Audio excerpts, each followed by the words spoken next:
வணக்கம். இந்த தொகுப்பில் நாம் சித்தர்களை நம் பக்கம் ஈர்த்து அவர்களுடைய தரிசனம் கிடைக்கக்கூடிய மந்திரத்தை பற்றி இந்த தொகுப்பில் நாம் பார்ப்போம். சித்தர்களை நாம் எல்லோருமே நம்புகின்றோம். தன்னை நம்பியவர்களுக்கு சித்தர்கள் உதவி செய்கிறார்கள். சித்தர்களிடம் நாம் தொடர்பு ஏற்படுத்திவிட்டால் நமக்கு கர்ம வினைகள் அனைத்துமே அழிந்துவிடும். அவர்களுடைய வழிகாட்டுதலால் நம் வாழ்க்கையில் வெளிச்சம் உண்டாகும். 18 சித்தர்களில் ஒருவர் நம் முன்னோர்களாக ஒருவராக இருக்கக்கூடும். இயல்பாக உங்களுக்கு யார் மேல் ஈடுபாடு வருகிறது என்று பாருங்கள். அவர்கள்தான் நீங்கள் சந்திக்கவிருக்கும் சித்தர். தியானத்தின் ஒரு நிலைக்கு அடைந்த பிறகு உங்களுக்கு இது தெரிய வரும். ஞானக்கோவை என்னும் சித்தர் பாடலை படித்தால் உங்களுக்கு யார் மேல் ஈடுபாடு வருகிறதோ அவரே உங்களுக்கு ஜென்ம விமோச்சனம் தரும் சித்தராவார். 18 வயதுக்கு மேல் உள்ள அனைவருமே இதை பயிற்சி செய்து பார்க்கலாம். இப்பொழுது சித்தர்களை பார்க்கும் மந்திரத்தை பற்றி பார்ப்போம். ஒரு அகல் விளக்கில் நாம் 8 அடி தூரத்தில் வைக்க வேண்டும். பின் அதில் தாமரை நூல் திரியிட்டு பசும் நெய், அதாவது சுத்தமான நெய் நாம் கேட்டு வாங்கி அதை ஊற்றி நாம் விளக்கு ஏற்ற வேண்டும். பின்பு ஒரு செம்பு சொம்பில் சுத்தமான தண்ணீர் ஊற்றி விளக்கு முன்பு நாம் வைக்க வேண்டும்.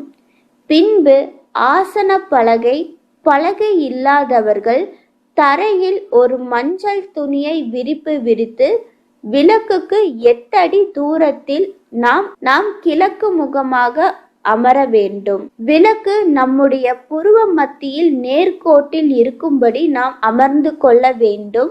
நம்முடைய முதுகு தண்டுகள் வளையாமல் நாம் நேரே அமர்ந்து கொள்ள வேண்டும். பின்பு நீங்கள் சந்திக்கவிருக்கும் சித்தர் பெயரை மனதுக்குள் நினைத்து கொள்ளுங்கள்.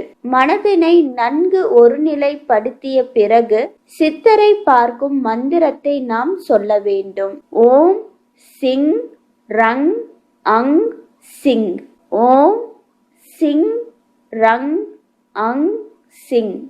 இந்த மந்திரத்தை நாம் திருவிளக்கை பார்த்தபடி மனதுக்குள் ஜெபித்து கொண்டே வர வேண்டும். இந்த மந்திரம்தான் விண்வெளியில் இருக்கும் சித்தரை நம் பக்கம் ஈர்க்கும் மந்திரமாகும்.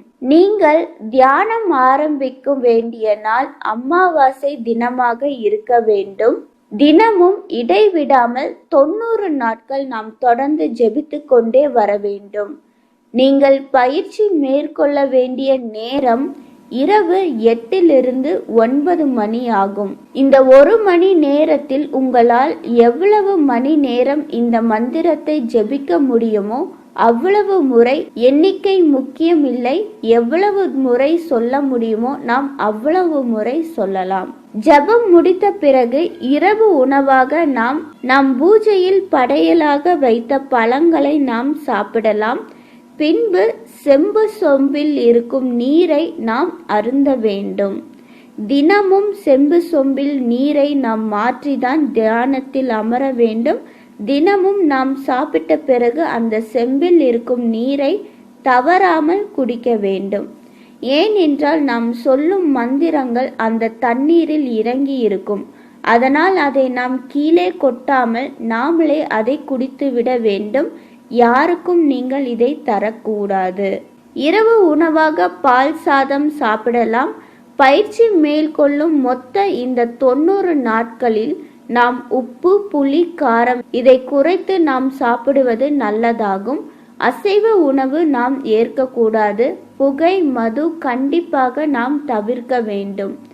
ஏன் இதை தவிர்க்க வேண்டும் என்றால் நம்முடைய உள்ளங்களுக்கு மனபலம் கூடும். அதனால்தான் இவ்வாறான உணவு பழக்கங்களும் இருக்க வேண்டும் என்று கூறுகிறார்கள். இதை நீங்கள் தொடர்ந்து செய்து வந்தால் கண்டிப்பாக 90 நாட்களுக்குள் உங்களுக்கு சித்தர் தரிசனம் கிடைக்கும். எத்தனையோ எங்கெங்கோ தேடி முயற்சிகள் செய்து நாம் வீணடைவதை விட நேரடியாக சித்தரின் தரிசனம் செய்து நன்மைகள் பெறலாம். ஒரு செடி எப்படி அந்தந்த சூழ்நிலை பொறுத்து வளமாக வளர்கிறதோ அதேபோல் நம் அனுபவமும் இந்த பயிற்சியில் ஒவ்வொருவருக்கும் வேறுபடலாம். நம் உடல் அமைப்பு, கிரக அமைப்பு எல்லாம் நமக்கு ஒத்துழைக்க வேண்டும். இந்த பயிற்சிக்கு விடாமுயற்சி கண்டிப்பாக தேவைப்படும். விடாமுயற்சி விஸ்வரூப வெற்றி என்பது போல் இதை நாம் தொடர்ந்து 90 நாட்கள் செய்தால் கண்டிப்பாக நம்மில் சித்தர் தோன்றுவார். எதையோ நாம் பேசிக்கொண்டு நம்முடைய நேரத்தை நாம் வீணடிப்பதை விட நாம் இது மாதிரியான விஷயங்களை நாம் நம்பிக்கையோடு செய்து பார்க்கலாம். இதை நாம் தெரிந்து கொள்வது மட்டுமல்லாமல் முயற்சி செய்து நாம் இதை பலன் பெறலாம். இந்த மந்திரத்தை நாம் அமாவாசை நாள் அன்று நாம் தொடங்க வேண்டும். இதனால் நமக்கு பல அனுபவங்கள் ஏற்படும். இதை நாம் வெளியே யாரிடமும் பகிர்ந்து கொள்ள வேண்டாம். குருவருள் நம் அனைவருக்குமே துணை நிற்கட்டும். நன்றி.